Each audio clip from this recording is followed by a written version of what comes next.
Hello, everyone. This is a video to go over Chapter 13 for Intro to Business, BUS110 online class. Today we're talking about how we're going to help buyers buy, right? That's the concept of marketing. Why do we end up with the things we have in our house, right? Is the commercials or the advertising or the social media have anything to do with why we purchase the things we do? So today, a lot of what marketing is focused on is helping the buyer buy, right? Websites that help buyers find the best price, identify product features and question sellers, right? So if you buy something on Amazon, you can do a ton of research before you even buy the product. Blogs and social networking. Every company that wants to be relevant is on either Facebook or Twitter or Instagram. They want to be where you are. They want to advertise promotions where you are on your phone or on your tablet. So we always say there are 4 eras of marketing. So in the old days, the production era, it was produce whatever you can and they'll buy it. Right? If you bought a Model T, you didn't get to choose, well, do I want the DX, the LX, the EX? Do I want the EX with leather? I'm not sure what color I want. And then what color do I want the leather? You didn't get to make any of those choices, right? So it was just whatever was available, that was what you bought. And if you didn't like it, too bad. But after that period, we kind of moved into this time after World War II where there was a lot of people coming home from war, making families, right? That's how we got into the baby boom era. And businesses realized that they didn't get just to push onto their customers what they wanted them to buy. And then finally, today we're in the customer relationship management. There are tons of computer systems called CRM, customer relationship management. There are companies that are solely interested in learning our data, our purchasing behaviors, right? Because that's how they're going to make money. Right. Walmart is well known to say that they know that when there's a hurricane, people buy strawberry Pop-Tarts. I don't know why, but that's what they buy, right? So if Walmart knows that everyone buys strawberry Pop-Tarts when there's a hurricane, you can be pretty sure that they're going to make sure there is plenty of strawberry Pop-Tarts at every location that might be in a zone for a hurricane. Okay, so they want to learn as much as they can about their customers, right? They want you to have, you'll always see they send you emails and they'll want you to give them feedback. And they want to build these long-term relationships so that, maybe if you're Priceline or Travelocity, you don't go straight to Delta or US Air. You go to those websites and they know, then they can have your purchase history, right? All right, so the 4 P's of marketing: price, product, place, promotion. So product, what do you sell? What is just a service or a product usually, right? Either an actual thing you can touch with your hands or, a haircut is also a service. All those are products. How much are you going to charge for it? Where are you going to sell it, right? That can be place, but place can also be, well, so what happens if you're Amazon? There is no place. The place is my computer, right? So the place in that instance is also the logistics. How are we going to get the product from our distribution warehouses to your house if you have a Prime membership in 2 days? And then promotion. How are you going to get people to want to buy it, right? That's a lot of what they're doing today. All right. Brand name.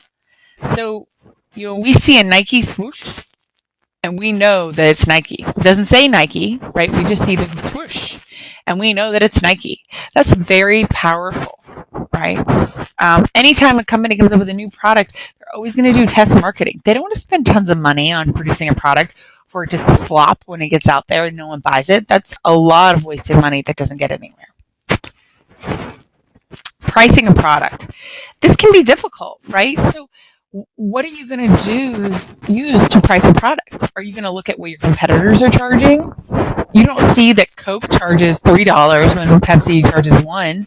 They're usually about the same price because they realize that if all things being equal, if there's a competitor and it's significantly cheaper, there's a good chance you're going to buy the competitor's product and not mine. How much does it cost to make the product, right? If you want to stay in business, you probably can't operate at a loss. How much does it cost you to distribute the product? And then sometimes we have a high or low price strategy, right? Sometimes if a product is priced high, it signals to the market or to consumers that this is a product of good value, right? Why is a Michael Kors watch $400? Right? That shows to the market, oh, that person has a Michael Kors watch. That's really nice. Okay, so promotion. All the techniques sellers use to inform people about their products, right? So if you watch the Super Bowl 2014 with the Seahawks and the Broncos, there was a commercial with Ellen for Beats, the headphones, and it had Ellen, and she was pretending to be in the Bears, the childhood story, and she used the product and showed people how to use it. I think it was very effective. It was funny. She had it as a brand name for herself, and it showed people what the product was and how much it cost.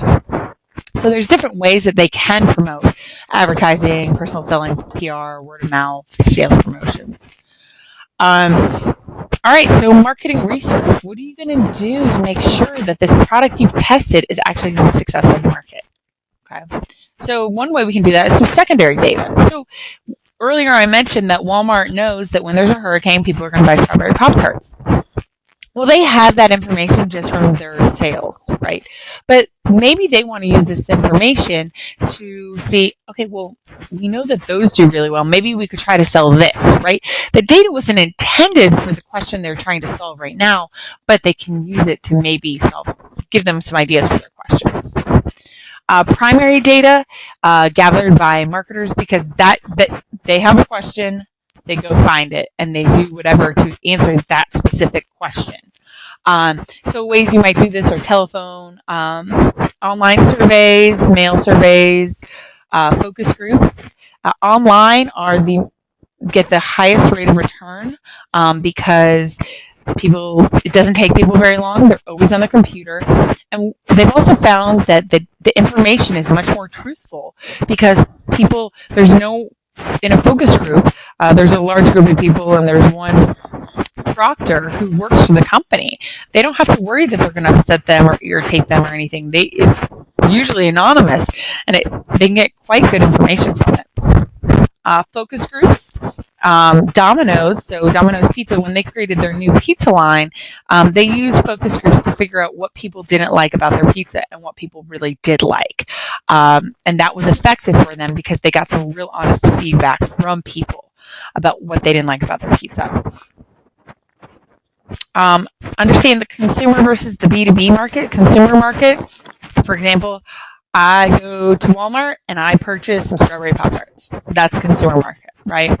Business to business is Kellogg's or Nabisco sells products to Walmart for Walmart to put on the shelves to sell to me. Okay.